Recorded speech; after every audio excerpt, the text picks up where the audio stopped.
الحمد لله رب العالمين والعاقبة للمتقين ولا عدوان إلا على الظالمين. أعوذ بالله من الشيطان الرجيم. بسم الله الرحمن الرحيم.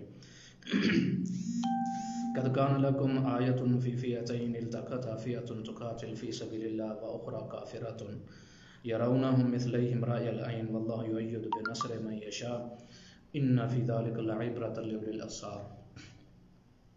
آج ہمارا یہ درس امثال القرآن کے حوالے سے آج 12واں درس ہے یا 12ویں جو ہے وہ مثال ہے. اللہ تعالیٰ ہم سب مسلمانوں کا عمل کرنے کی توفیق دے. آج یہ جو مثال ہے وہ ہے اللہ تعالیٰ نے مثال بیان کی کہ غزوہ بدر کے متعلق اللہ تعالیٰ ارشاد فرماتے ہیں کہ اس وقت کے جو حالات تھے اگر تم دیکھو کس طرح تم جو ہے دونوں گروہ آپس میں آئے اور قلیل تعداد جو ہے وہ مسلمانوں کی تھی، کثیر تعداد کافروں کی تھی، اور کس طرح اللہ تعالیٰ نے دونوں گروہوں کو ملایا اور پھر فتح اور نصرت جو ہے وہ اللہ تعالیٰ نے مسلمانوں کو دی. تو اللہ تعالیٰ ارشاد فرماتے ہیں یہ جو ساری صورتحال ہے اگر تم سوچو اور سمجھو، اگر تمہارے اندر جو ہے عقل و شعور ہے تو پھر تمہارے لیے عبرت ہے اور تمہارے اندر اس کے تمہارے لیے اس میں بڑے اسباب ہیں، سبق آموز چیزیں ہیں. اور اللہ تعالیٰ نے جو مثال بیان کی ہے وہ یہ کہ قد کان لکم آیۃ فی فئتین التقتا فئۃ. اللہ تعالیٰ ارشاد فرماتے ہیں کہ دونوں گروہ جب آپس کے اندر لڑے، ان کی ملاقات ہوئی، اس میں تمہارے لیے بڑی عبرت ہے اور نشانی تھی اور تمہارے لیے ایک سبق آموز وہ حالات تھے. کیسے سبق آموز تھے؟ کیا تھا اس مسئلے میں؟ جب وہ غزوہ بدر ہوا تو تقاتل فی سبیل اللہ، ایک فئۃ تقاتل فی سبیل اللہ، ایک گروہ اللہ کے راستے کے اندر لڑائی کر رہا تھا اور مسلمان تھے، وَأُخْرَى قَافِرَةٌ، اور دوسرا گروہ جو تھا وہ کافر تھا. يَرَوْنَهُمْ مِثْلَيْهِمْ رَأْيَ الْعَيْنِ. یہ جو لفظ بڑے قابل غور ہے قرآن مجید کے اور اس مثال کے حوالے سے، ان آیات کے حوالے سے بڑے قابل غور ہے. اللہ تعالیٰ ارشاد فرماتے ہیں دوسرا جو تھا کافرتن، کافر تھا، یرونہم مثلیہم رأی العین، کہ دونوں گروہ جو تھے، جس طرح تفسیر ابن کثیر اور تفسیر آسان بیان دوسرے مفسرین نے کہا کہ دونوں گروہ اپنی تعداد سے ڈبل دوسرے کو محسوس کر رہے تھے. یعنی مسلمانوں کی اگر تعداد تھی 313 تو وہ کافروں کو محسوس کر رہے تھے کہ ہماری جو جتنی تعداد ہے اس سے ڈبل کافروں کا، یعنی 313 تو وہ 650 کی تعداد ہوگی. اور کافر اور مشرکین مکہ یہ سمجھ رہے تھے کہ کیونکہ ان کی تعداد جو تھی 1000 کے لگ بھگ تھی، اور وہ مسلمانوں کو کیا سمجھ رہے تھے، کیا سوچ رہے تھے کہ ہماری تعداد اگر 1000 ہے تو وہ ڈبل ہے، یعنی وہ 2000 ہے.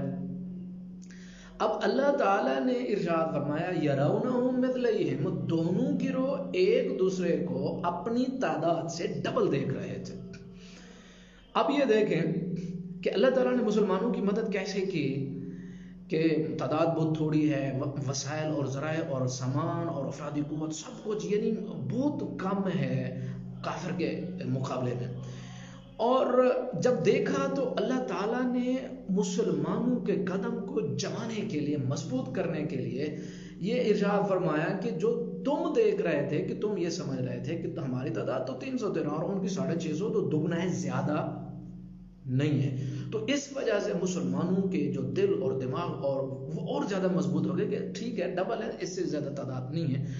تو پہلے ہی سے مسلمان جو ہے وہ مضبوط تھے اللہ کے رسول صلی اللہ علیہ وسلم کے. پھر یہ جو صورتحال جو تھی، جو ان کو نظر آ رہی تھی، اللہ تعالیٰ نے دکھائی. ان کو پتہ نہیں ہے کہ اللہ تعالیٰ کی مدد آئی ہے نہیں آئی، لیکن آئی اور دیکھا رأی العین، اپنی آنکھوں سے، کہ تعداد ان کی ڈبل دکھائی دے رہی تھی اپنی تعداد سے. اور مشرکین مکہ کے ساتھ کیا ہوا؟ ان کی تعداد جو تھی وہ 1000 کے لگ بھگ تھی، قریب تھی.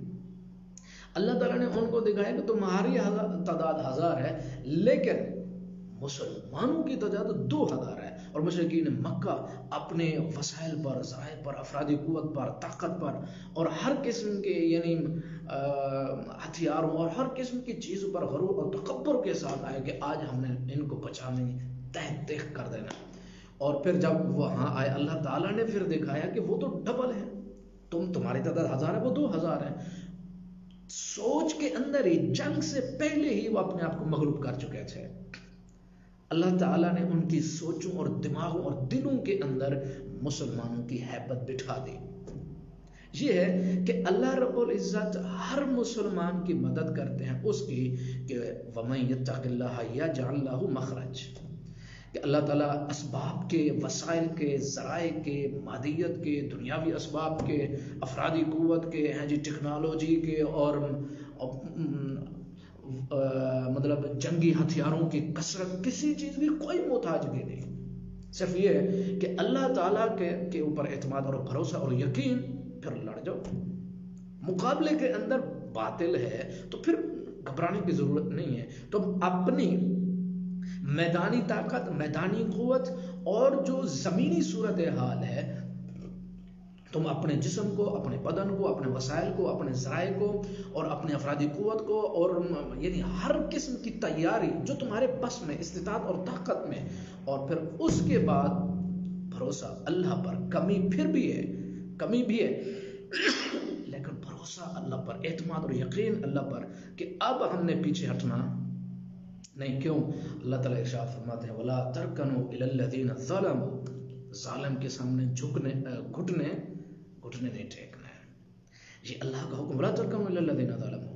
اللہ تعالیٰ نے ارشاد فرمایا وَلَا تَرْكَنُوا، میل نہیں ہونا ہے، گھٹنے نہیں ٹیکنے، تمہارے پاس کچھ نہیں. اور یہی اصول اور ضابطہ ایک مسلمان کی زندگی کا ہے. تمہارے پاس اولاد نہیں، پیسہ نہیں، کھانا پینا نہیں، بیوی بچے نہیں، یعنی صحت نہیں، جوانی نہیں، وافر مقدار میں غذا نہیں، اور خورد و نوش کی چیزیں اور پیسہ اور یہ صحت اور کچھ بھی نہیں. صرف ایک چیز تمہارے پاس موجود ہے، اور وہ ہے اللہ تعالیٰ اور اللہ کے رسول اور شریعت اور اسلام کے ساتھ وفا. بس ڈٹ جاؤ، پھر ڈٹ جاؤ، پھر گھبرانے کی تمہیں ضرورت نہیں ہے. پھر اللہ کا کام ہے، وہ تمہاری مدد بھی کرے گا. وہ کھانا، وہ پینا، وہ صحت، وہ جوانی، اور ہر ایک چیز وافر مقدار میں. لیکن سوچ کو جب مسلمان مغلوب کرتا ہے، نظریے اور سوچ کے اعتبار سے جب مغلوب ہوتا ہے، تو پھر ٹیکنالوجی جتنی بڑی ہو، افرادی قوت زیادہ ہو، طاقت زیادہ ہو، اوزار، ہتھیار، اسلحہ، لڑائی کا بہت زیادہ ہو، اور ہر قسم کے وسائل اور ذرائع زیادہ ہوں، اور ہر قسم کی طاقت مہیا ہو، نہیں جی سکتا ہے جب اللہ تعالیٰ کی مدد نہ ہو اور ذہنی اور سوچ کے اعتبار سے مغلوب ہو.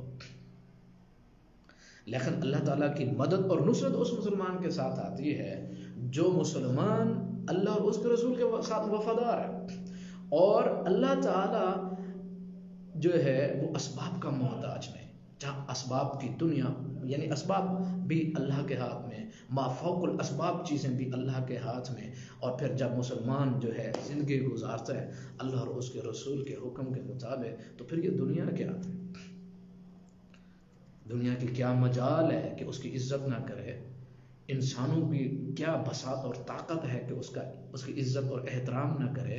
اور پھر زمین کی کیا طاقت اور قوت کہ اس کو غلہ مہیا نہ ہو، رہنے سہنے کے لیے اس کی زندگی تنگ ہو. کیسے ممکن ہے کہ ایک اللہ کا جو ہے وفادار ہو اور زندگی جو ہے وہ ایسے گزارے جیسے چھپ چھپ کے اور سر جھکا کے نہیں. جس طرح آپ دیکھیں غزوہ بدر کے اندر فرشتے اترے اور شیطان بھی اسی وقت آیا مشرکین مکہ کے ساتھ. لیکن جب فرشتوں کا نزول اس نے دیکھا تو مشرکین مکہ نے کہا کہ تم تو ہمیں کہتے رہے آؤ ہمارے ساتھ اور میں تمہارے ساتھ ہوں. تو اب وہ ایک پہلوان کی شکل میں آیا تھا. تو اس نے کہا جو میں اپنی نظروں سے دیکھ رہا ہوں وہ تمہیں نظر نہیں آ رہا. فرشتوں کا نزول تھا.